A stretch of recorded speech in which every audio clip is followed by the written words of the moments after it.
Video, we want to focus on the electron transport chain in that inner mitochondrial membrane and how it facilitates the production of large amounts of ATP. And so let's sort of give you some orientation here. Here's the cell membrane, right?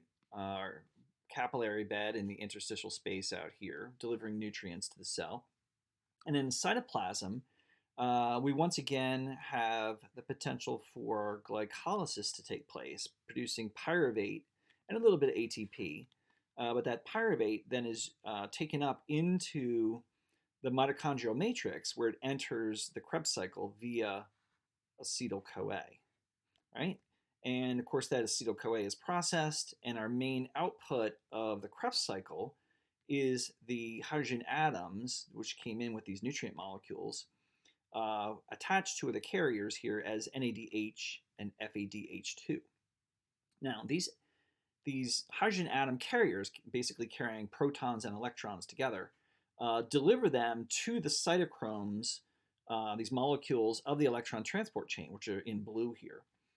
And they deliver their electrons and protons at a little bit different locations here, NADH versus FADH, but the main idea is the same. And that's that as we deliver electrons and they get passed from one molecule to the next, there's a free energy drop.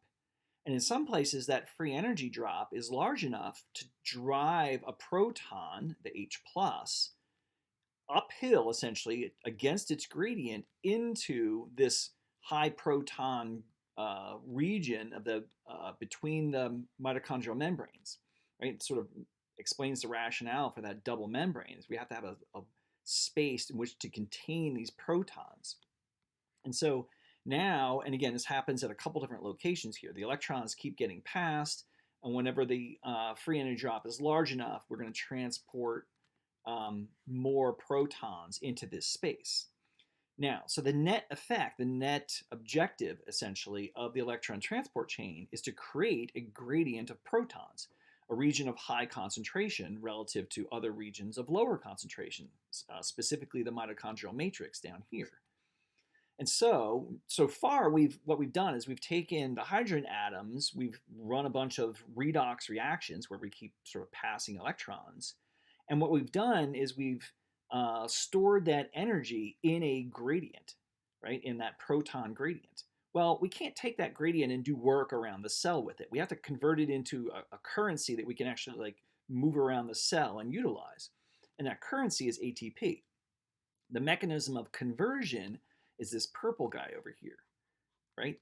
That is the ATP synthase molecule. And it's essentially a dual channel and enzyme. So it allows the protons to run down their gradient back into the matrix here.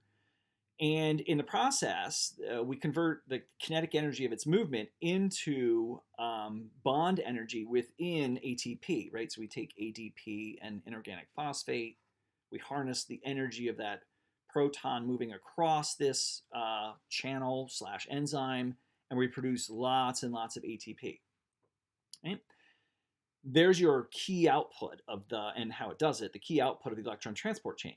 Now, to keep this running, we have to be able to continue to deliver electrons and have them pass along this electron transport chain.